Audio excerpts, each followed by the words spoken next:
For those who don't know, SCOTUS came out today with a ruling that many people were predicting was going to be 9-0 in the Colorado removal from the ballot case. They came out with their ruling, people were predicting it was going to be 9-0, and it was 9-0 to the effect that, no, you scoundrelous, corrupt Supreme Court of Colorado, that's not the Supreme Court of the United States, the highest court of Colorado, from what I understand, in a split decision among 7 Democrat judges, you knew...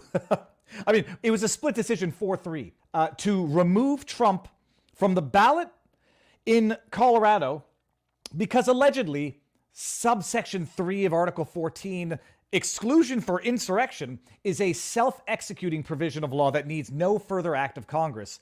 Set aside the acquittal on the impeachment of insurrection. We'll set that aside for now.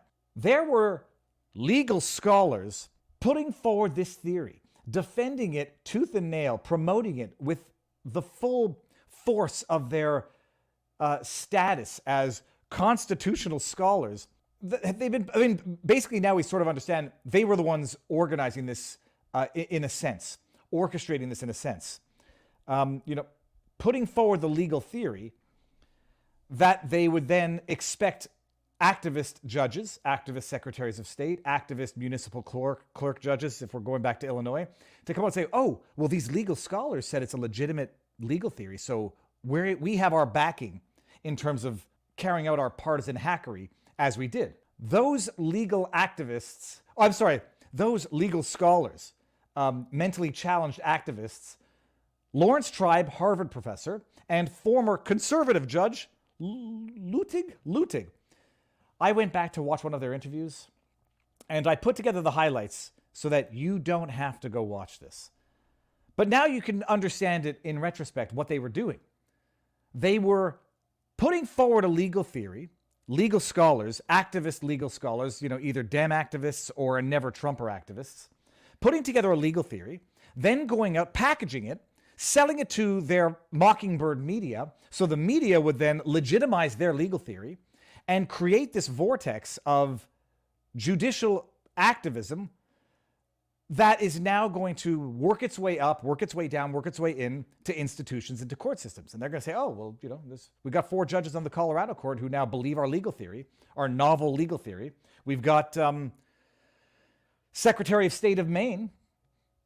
She'll buy it. She can now sufficiently cover her activism in constitutional scholar legal theories. Listen to this, and I'll pause it as we go along. This was an interview they gave with, was it not Aaron Burnett? Is that too loud? Welcome back to State of the Union. I'm Casey Hunt. Casey Hunt. It's an unfortunate name because, okay. GOP frontrunner Donald Trump prepares to surrender to Fulton County Jail this Thursday or Friday. Legal scholars are raising a provocative new question. Is he even eligible to be elected president again? While we persecute him in Georgia, and we've seen how that debacle has unfolded, it's like, it makes so much more sense going forward. No, going backwards, but we had to live it forwards. Oh, yeah. They had a novel RICO case out of Georgia. They had a novel 14th Amendment case that they sold to the media. Georgia is going down in flames. The only RICO corruption we are witnessing now is from the prosecutors in Georgia.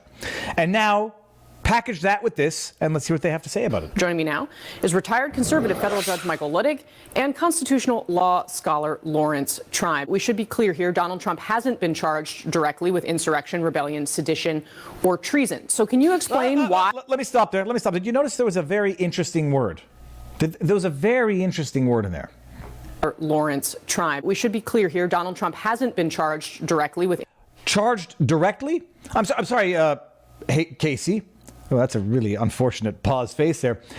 I'm sorry. Is there a way to indirectly be charged with something? Oh, no. But by throwing the word directly, and it implies that indirectly he must be guilty of or charged on something.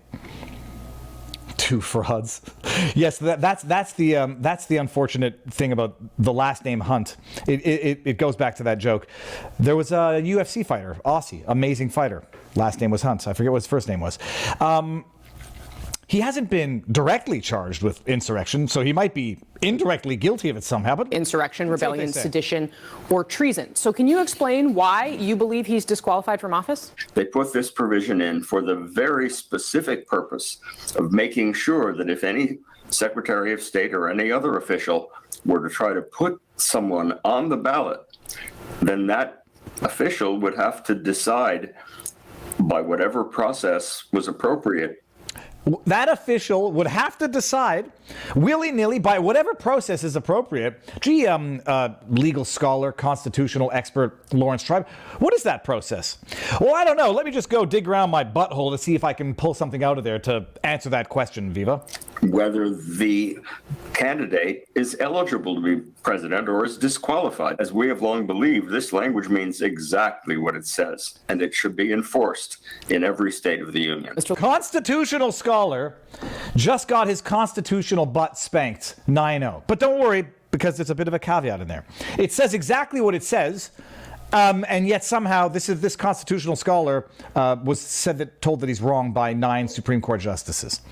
This is a Harvard law, for those of you who know, Lawrence Tribe, Harvard law professor. Everyone there should, they're not going to ask for their money back because what they're paying for is networking and connections. But let's hear what conservative Judge Luttig has to say. Luttig, I want to send this one to you. You're saying that Trump is, quote unquote, automatically disqualified from holding office, as you just explained.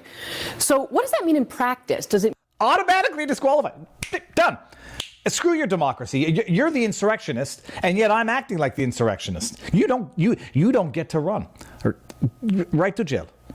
Mean that local elections officials can and should leave Donald Trump off the ballot in the primary or in the general election if he's the Republican nominee? Can you imagine? Leave him off the ballot. Did you understand the language here? Just leave him off the ballot. They're not doing anything proactive like removing him from the ballot. They're just leaving him off the ballot because they've unilaterally, through whatever process they've dreamed up in their fantastically demented heads, decided he's ineligible. Self-executing. Professor Tribe, as you know, is the preeminent constitutional scholar of our time. Bullshit. He has been studying not just the Constitution, but this 14th Amendment disqualification clause. Is Luttig using a fake backdrop? His entire professional career. I only began to think seriously about the 14th Amendment in Section 3 2 years ago. Do you also see what's going on here now? This is the laundering of disinformation. At one point, I clipped it out, but at one point, Tribe says, well, Luttig is a very, very well-respected conservative judge, and he says this. Luttig now says, well, Lawrence Tribe is the constitutional scholar. He's been studying it forever. And so I originally didn't think much of this, but now I do because I'm relying on this constitutional scholar. And we're coming on with you, Casey Hunt, where you can put it on CNN and make it look like it's reality so that we can steer public opinion, change the laws if we have to, get the courts involved if we have to. My goodness, doesn't this sound exactly like that Time article describing how they fortified the 2020 elections? Kind of does, but let's hear what Luttig has to say. Maybe it gets more coherent. It doesn't. A little over 2 years ago on January 6, 2021, that fateful day. In the past 2.5 years, Professor Tribe and I have privately discussed this matter, and which brings us today and to the article that we wrote in The Atlantic. I want to bring that back. It's just a bizarre thing to have said. 6, 2021, that fateful day. In the past 2.5 years, Professor Tribe and I have privately discussed this matter. In the past 2.5 years, Professor Tribe and I have discussed this matter privately. This sounds like a secret cabal of well-funded, politically connected people who are working together to steer media coverage, control public perception, change the rules and regulations. Well, that's exactly what it sounds like. They say the quiet part out loud over and over. But it's so wild. Yes, we've been meeting privately for 2.5 years to strategize. How do we do this? Well, here's how we do it. We try to make a bullshit legal theory look like a legitimate one. Then we take it to CNN and propagandist outlets like MSNBC, sell it as an undeniable legal fact. And then when the Supreme Court comes down 9-0 and spanks our old shriveled bottoms, we then cry, corrupt court, we need to expand it. It's an amazing tactic. And which brings us today and to the article that we wrote in the Atlantic. Section 3 is about as clear. Pristine clear as any provision in our Constitution. And if 9 Supreme Court justices say otherwise, they're corrupt. We need to pack the court. We need to add 10 corrupt judges who then outnumber the 9 that are corrupt. There are people arguing this now already, but you know that that's where they're going. It's clear, it's pristine, and any judge who says otherwise is a moron. And now we just got 9 Supreme Court justices who said, no, this is not right. And they're going to cry corruption of the courts. As Professor Tribe and I have written, Section 3 is self-executing. Here, say the line, Bart. Self-executing. And they got enough judges, I don't care if they're municipal judges, they got enough secretaries of state, they got enough members of the Colorado court to say, yeah, self-executing, yeah. Oh yeah, now we get to say it, but we're relying on scholars, so don't blame us for being corrupt hacks. We're not the insurrectionists. We have a legitimate legal theory that I heard these two jackaninnies say.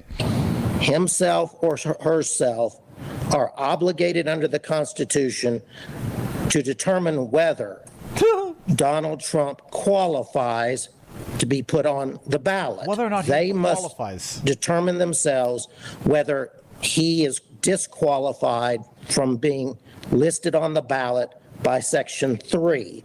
I saw someone say, how do they say this and keep a straight face? It's all for the greater good. Link to that tweet.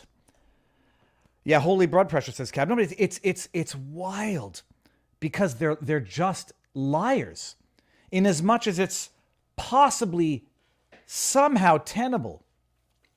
They'll make the argument and they'll frame the argument so that it's an undeniable fact. Then they take that bullshit framing to crap propaganda outlets who pass it off as fact. And so I'm not saying low-level voters. I'm not saying low-level viewers.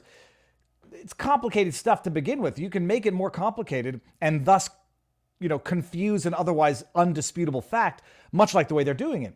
And you get these outlets to then spread it. Like, just visualize the way this looks if you're going to mentally graph this. You get 2 little players here, and they make a little book together. And then they pass it off to CNN. And then CNN just goes, psh, and casts the net of an undisputed fact, allegedly, over millions and millions of people who have no understanding of the Constitution, no understanding of the law, but they have been told that this is an incontrovertible fact. It's self-executing, and then they wake up this morning and find out that the Supreme Court, even with Ketanji Jackson Brown, even with Sotomayor, even with, who's the other one? I'm going to forget his name. Kagan? I want to say Kagan. 9-0. But that is just classic. Link one more time. It's classic. They're eating crow, and I'll make sure that they get a second helping of it today because it's astonishing. And I'm glad it ended up this way because I made some predictions, a lot of them, throughout this process. And a lot of my taunting and mockery of these constitutional scholars would have aged very badly if the Supreme Court had come back and said, no, they can keep Trump off the ballot. Of course, had that happened, I would have much bigger concerns for American society as a whole than just having been wrong in my prediction. The Dems are the fascists. We're going to get there. We're going to get there, Nick Levy. I'll say this, not unironically. They are exactly what they accuse others of being. They are the threat to democracy. And by they, I do mean the institutional power, not even necessarily only Democrats.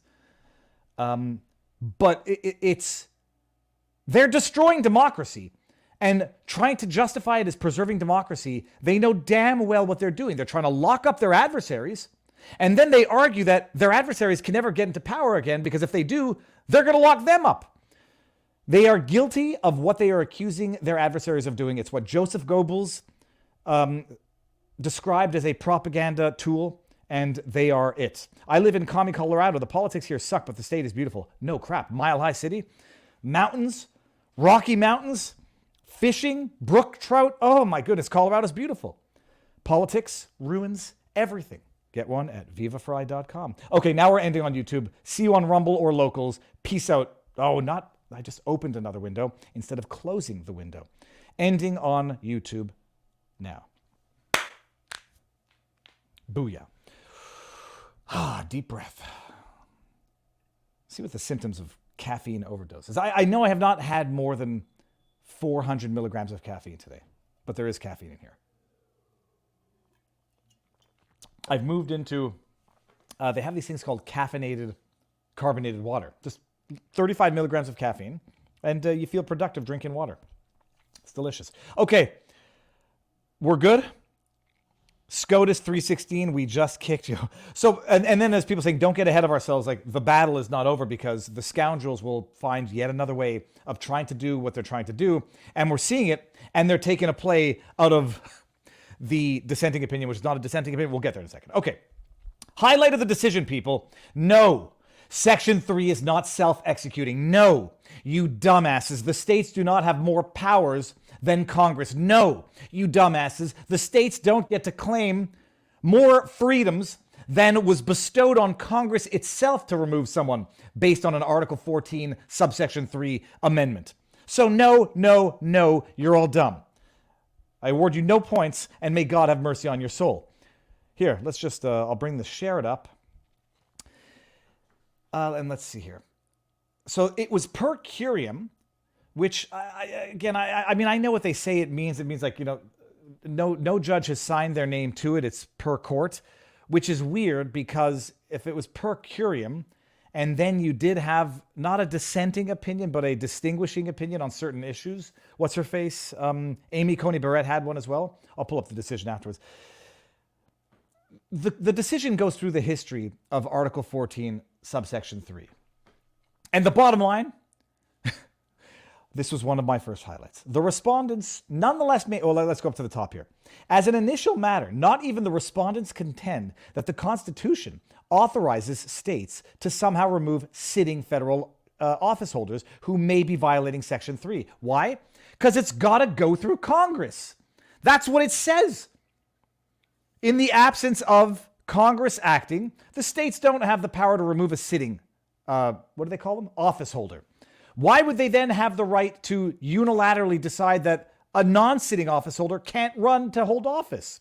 Such a power would flout the principle that, quote, the Constitution guarantees the entire independence of the general government from any control by the respective states.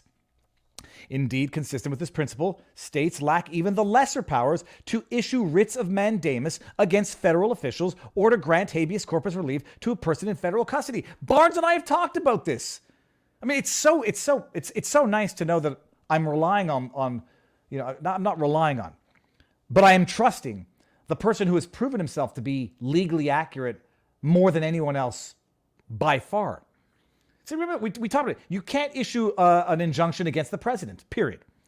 Oh, you can't issue an injunction against the president, but now we're going to say that the states have the right to determine who gets to appear on the ballot. The states get to self-execute, automatically execute an exclusionary provision of the Constitution. It's wild. The respondents nonetheless maintain that states may enforce Section 3 against candidates for federal office. But the text of the 14th Amendment on its face, remember these two idiots, Ludig and Tribe, it's so clear it authorizes them to do it. Self-executing. It's clear as day. On its face does not affirmatively delegate such power to the states. The terms of the amendment speak only to enforcement by Congress, which enjoys power to enforce the amendment through legislation pursuant to Section 5. Geez, who's been saying that from the beginning? This can hardly come as a surprise given the substantive provisions of the amendment, quote, embody significant limitations on state authority. I don't think I found this particularly relevant. Under the amendment, states cannot abridge privileges or immunities, deprive persons of life, liberty, or property without due process, deny equal protection, or deny male inhabitants the right to vote, yada, yada, yada. And then on the other hand, the 14th grants power to Congress. This is actually also the three dissenting judges in the Colorado Supreme Court decision are going to feel very vindicated because this is what they said, pretty much. Listen to this. I'll start at the top just to lead us into it. Any congressional legislation enforcing Section 3 must, like the Enforcement Act of 1870 and Section 2883, reflect, quote, congruence and proportionality between yada yada. Okay, fine. Neither we nor the respondents are aware of any other legislation by Congress to enforce Section 3. This is going to play into the distinguishing opinions. Any state enforcement of Section 3 against federal office holders and candidates, though, would not derive from Section 5, which confers power only on, quote, the Congress, end quote. As a result, such state enforcement might be argued to sweep more broadly than congressional enforcement could under our precedents. But the notion that the Constitution grants the states freer rein than Congress to decide how Section 3 should be enforced with respect to federal offices is simply implausible.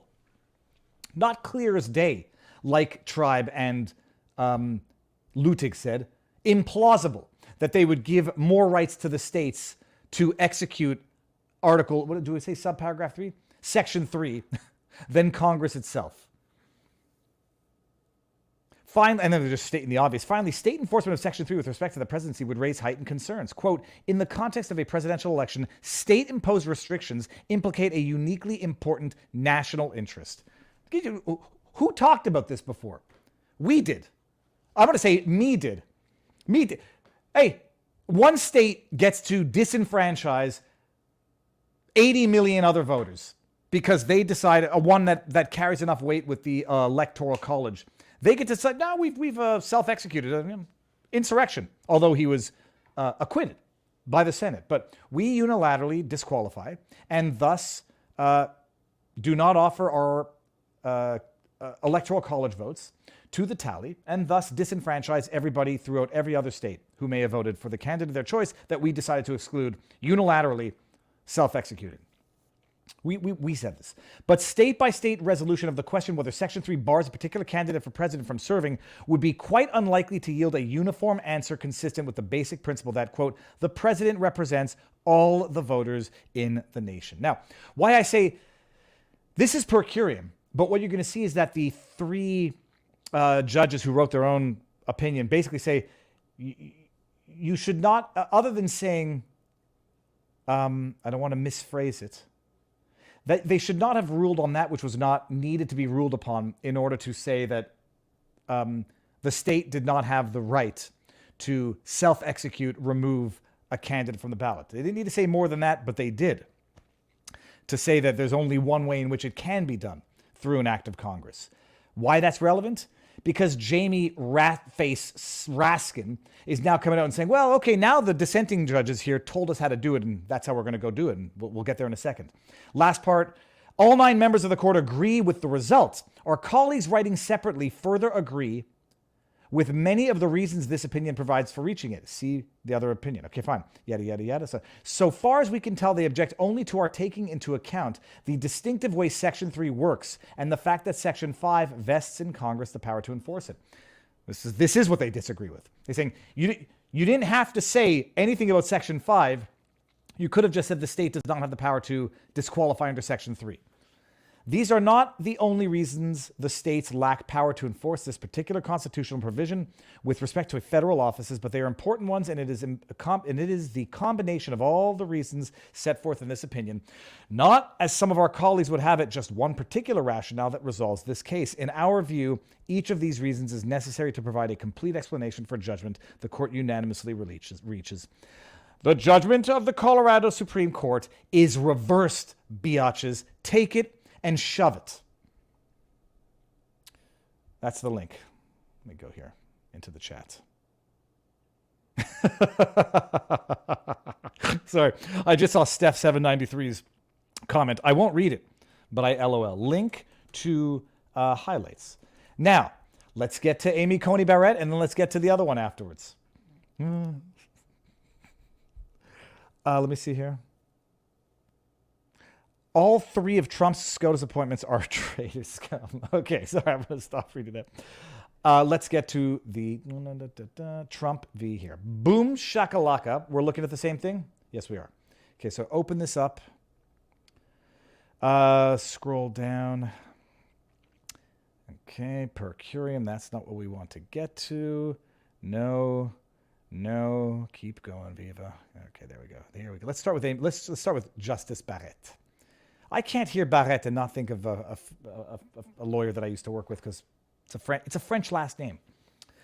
Concurring in part and concurring in the judgment, but I got something to say, says Amy Coney Barrett. I join parts 1 and 2B of the court's opinions. I agree that the states lack the power to enforce Section 3 against presidential candidates. That principle is sufficient to resolve this case, and I would decide no more than that. I can understand that. It's like we talk about obiters, and we say if you don't need something to resolve the issue, don't put it in. This suit was brought by Colorado voters under state law in state court. It does not require us to address the complicated question whether federal legislation is the exclusive vehicle through which Section 3 can be enforced. You'll notice something, by the way. Whether or not it's the exclusive, it's certainly now been described as the mechanism, a mechanism. Let's not say the mechanism, a mechanism through which the president can be disqualified from office. They said that now. So what's that going to do for the scoundrels? Go try to get Congress to act to disqualify the president, as though they didn't already try to do that with the 2 impeachments, although the first one had nothing to do with the second one, as though they didn't try to do that already with the impeachment where Congress voted to impeach and the Senate acquitted. But, to a good commie, to a good Democrat commie, there's no such thing as double jeopardy. It's try and try again. The majority's choice of a different path leaves remaining justices with a choice of how to respond. In my judgment, this is not the time to amplify disagreement with stridency. Look up stridency. Stridency is not coming up in the dictionary. That doesn't make sense. Stridency, noun, loud, harsh grating, presenting a point of view, especially a controversial one, in an excessively and unpleasantly forceful way. Amy, grow up. I've heard, wow, that's okay. I like that word, stridency. Yeah, that opinion per curiam was really strident. The court has settled a politically charged issue in the volatile season of a presidential election. Can't we all just get along? Particularly in this circumstance, writings on the court should turn the national temperature down, not up. What the hell in that opinion turned the national temperature up? I might be turning some of the national temperature up. It might need to be turned up because you got Democrats destroying democracy. How ironic is that? Strident. Yeah, no, the states can't do it. Only Congress can do it. And Article 5 is the mechanism. That is damn strident. It's damn strident. It's Barbara Strident. For present purposes, our differences are far less important than our unanimity. All 9 justices agree on the outcome of this case. This is the message Americans should take home. My goodness. The funny thing is, the other dissenting opinion that we're going to get into says, the problem is they said more than they had to resolve the issue. So let's all say more than we have to in resolving the issue. None of what Amy Coney Barrett said is value added here, in my humble opinion. Delicious. But, wait till we get to the other dissenting one. And it's quasi-dissenting. Okay. Justice Sotomayor, Kagan, and Jackson. Good, I got it. A principle of law. If it's not necessary to decide more to dispose of, then it is necessary not to decide more. I like it. I would just like to go back to all of their dissenting opinions and see how much utter rubbish they added simply so they could add it to their decisions where they dissented, or that they added to their majority opinions when they got them. How many times these justices are guilty of deciding more than they need to dispose of the case, but now they don't like it so much. All right. Today, the court departs from the vital principle, deciding not just this case, but challenges that might arise in the future. Well, first of all, I don't know. I guess they did do that by saying the only way to do it is through Article 5, but in this case, the court must decide whether Colorado may keep a presidential candidate off the ballot on the ground that he is an oath-breaking insurrectionist. This is freaking wild.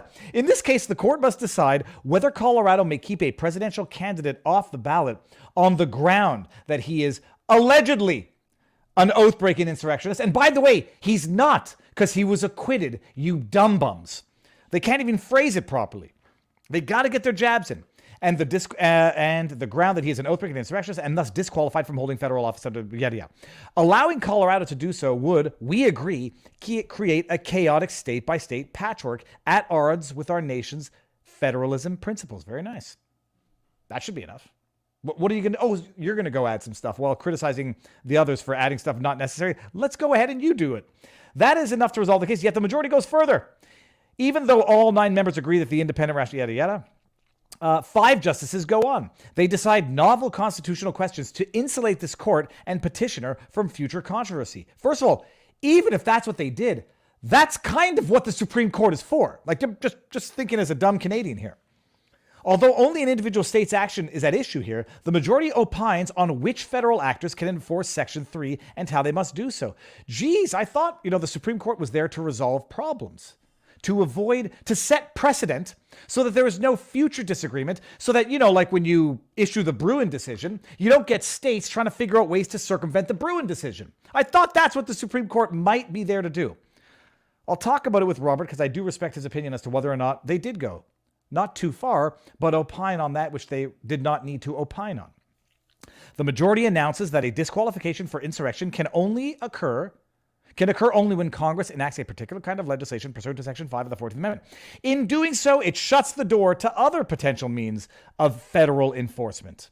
And we got to leave that window open to try to get Trump off the ballot. I mean, we don't like that. It seems that you've limited the ways we could otherwise later down the line ratify disqualification of Trump. We cannot join an opinion that decides momentous and difficult issues unnecessarily. And you keep using that word. I do not think it means what you think it means. I think it is quite necessary to avoid massive unrest in perhaps the biggest election year in the history of America. Did you say unnecessarily? I do not think that word means what you think it means. And therefore, we concur only in the judgment. Our Constitution leaves some questions to the states while committing other. Our Constitution leaves some questions to the states while committing others to the federal government. Federalism principles embedded in that Constitution structure decide this case. States cannot use their control over the ballot to, quote, undermine the national government. That's a spanking Colorado. That's a spanking Maine Secretary of State. And that's a spanking whatever your judge's name was out of Illinois.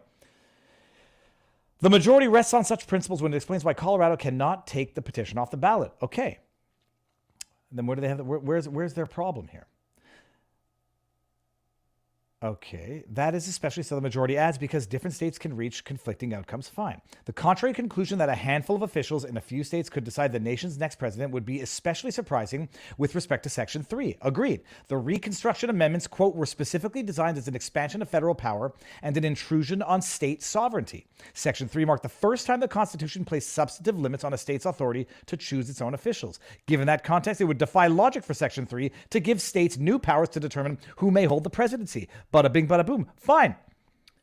Yet the court continues on to resolve questions not before us. In a case involving no federal action whatsoever, the court opines on how federal enforcement of Section 3 must proceed. No, they don't, actually. If I'm just thinking out loud and thinking in real time, no, they don't. What they're saying is that the rationale for which the states can't do it is because only Congress can do it through Section 5. So I'm not even sure that I agree that they're opining on something that's not part of the decision. I say that knowing the limitations of my own knowledge and whatever expertise I might have. But hey, I know more than constitutional scholars Lawrence Tribe and Judge Lutig. I don't think that they unnecessarily opined on it. It's part of the rationale for why that power could not have been given to the states.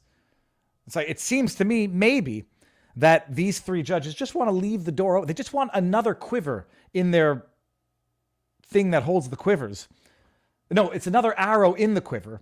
Whatever the expression is, they want another means. Just leave the door open to give us as many means as possible to ratify the disqualification of Trump. And what they've done now is, in explaining why the states don't have that power because it's only given to Congress under Section 5, they've limited it. We don't like that. Congress, the majority says, must enact legislation under Section 5. Fine.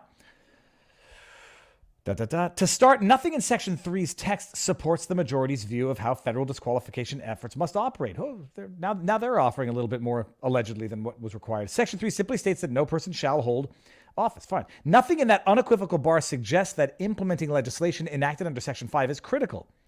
In fact, the text cuts the opposite way. Section 3 provides that when an oath-breaking insurrectionist is disqualified, Congress may, by a vote of 2/3, remove such disability. It is hard to understand why the Constitution would require a congressional supermajority to remove disqualification if a simple majority could nullify Section 3's operation by repealing or declining to pass implementing legislation. I have to think about this a little bit more. Even petitioners' lawyers acknowledge the, quote, tension in Section 3 that the majority's views create. Similarly, nothing else in the rest of the 14th Amendment supports the majority's view. Section 5 gives Congress the, quote, power to enforce the amendment by appropriate legislation, end quote. Remedial legislation of any kind, however, is not required. All the Reconstruction amendments, including due process, equal protection, yada, yada, are self-executing, meaning they do not depend on legislation. Similarly, other constitutional rules of disqualification. Okay, let me go on here. The majority is left with the majority is left with next to no support for its requirement that Section 3 disqualification can only occur pursuant to legislation enacted for that purpose. Well, I think, I wonder what the impeachment, what that qualifies as. So that's where they get angry. Ultimately, under the guise of providing a more complete explanation for the judgment, the majority resolves many unsettled questions about Section 3. It forecloses judicial enforcement of that provision, such as might occur when a party is prosecuted by an insurrectionist and raises a defense on that score. The majority further holds that any legislation to enforce this provision must prescribe certain procedures tailored to Section 3.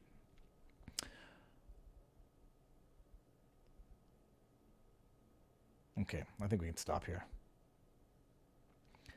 Section 3 serves an important, though rarely needed, role in our democracy. The American people have the power to vote for and elect candidates for national office, and that is a great and glorious thing. The men who drafted and ratified the 14th Amendment, however, had witnessed an insurrection and rebellion to defend slavery.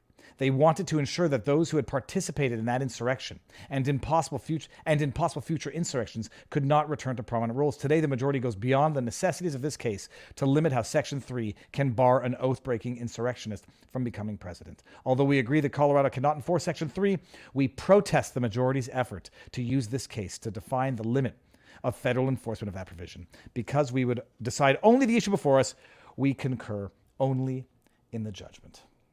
We've said our bit. We've now showed you what you have to do, or at least left open a door. Link to judgment. Link to judgment, so you can go read it.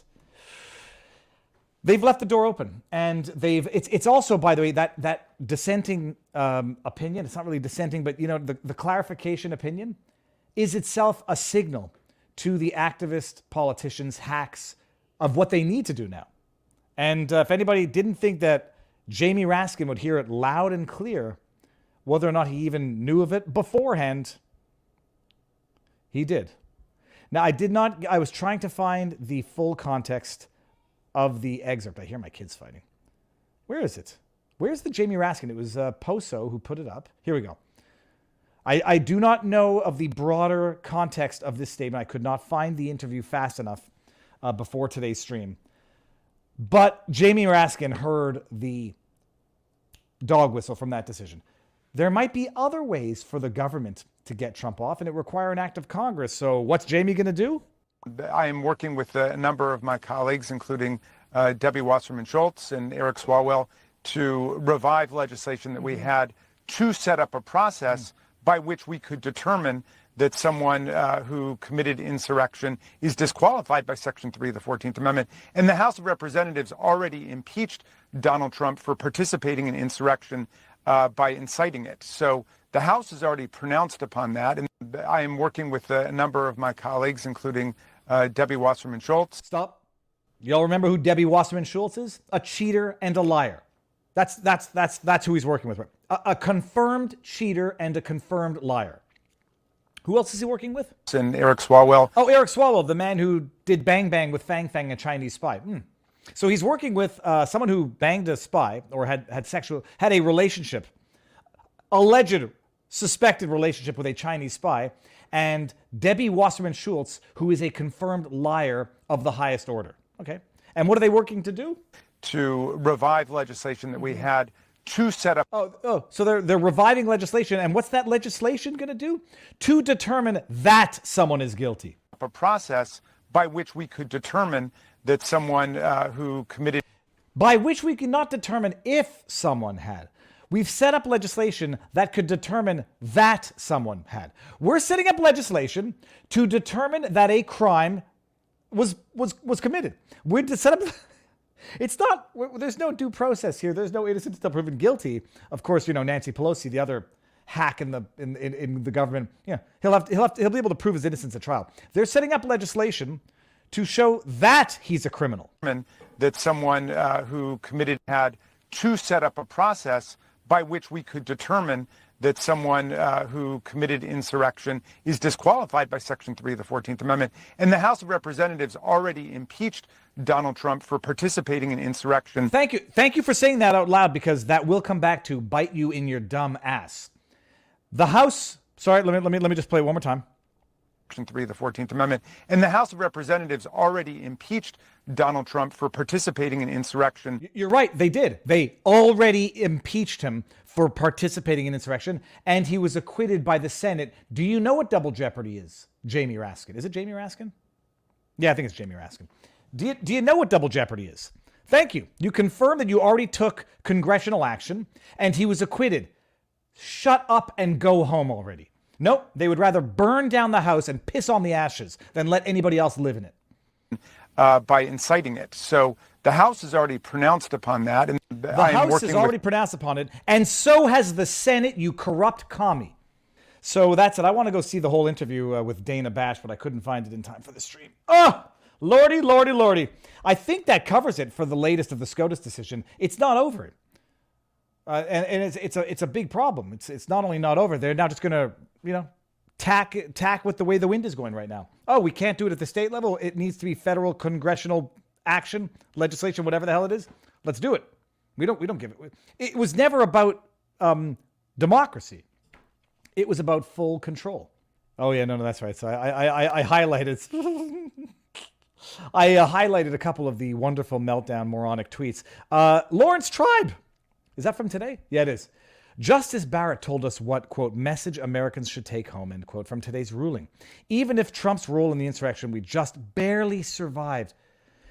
This guy, I told him this. You can't use certain words anymore because you get canceled, apparently. But his role in the insurrection, we just barely survived. I think you're not a constitutional scholar, Lawrence. You're mentally challenged. I mean, this is fantastical. This is it's delusional. Disqualifies him, yada, yada, yada. Only congressional legislation under Section 5 of the 14th Amendment can implement the plan, the absolutely vital ban. The absolutely vital ban. I have to read this again. It's actually just wild. She gave us the message we should take home, even if his role in the insurrection we just barely survived disqualifies him. Only congressional legislation under Section 5 of the 14th Amendment can implement the absolutely vital ban. The message Barrett tells us to take home from that fiat is that we should just chill because all 9 justices agreed that Colorado overstepped what any one state should have been able to do.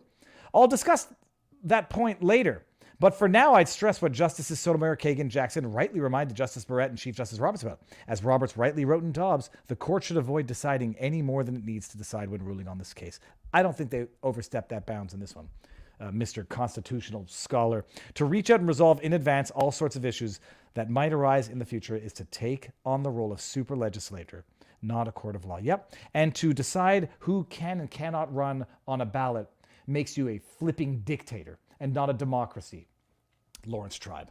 So yeah, by the way, you've been so accurate and so insightful in your past analyses. Everybody should listen to what you have to say, you schlock of a hack. But wait, there's more. Jenna Griswold. Jenna Griswold, for those of you who don't know, is the Colorado Secretary of State. Hi, I'm crying today. My goodness, people, it's always in the eyes. Can I get any closer? Can't get any closer. Enhance.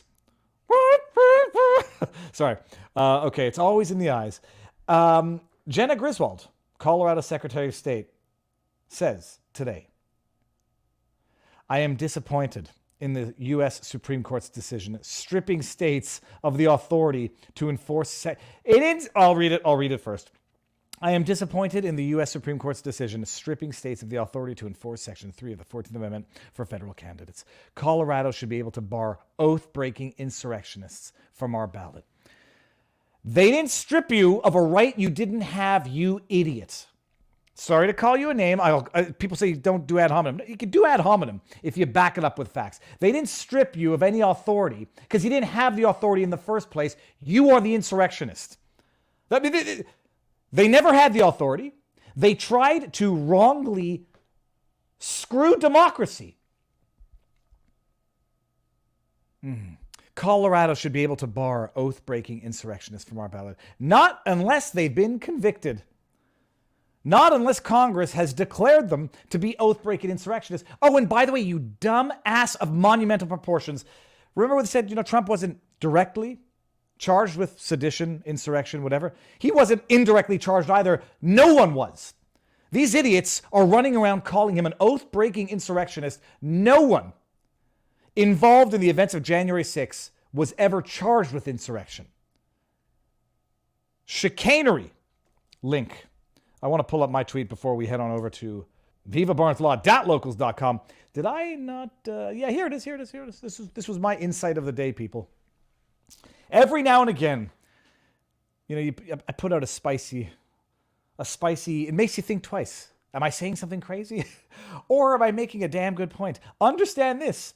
The Colorado Supreme Court, the Maine Secretary of State, Illinois Judge Tracy Porter, Lawrence Tribe, Michael Luttig, all just attempted to engage in insurrection. Why? Let's just go ahead and read the law just one more time. Right? Insurrection, rebellion or insurrection. Whoever incites any rebellion against the United States or laws thereof. That's what insurrection is. Geez, did someone incite people to rebel against the laws of America?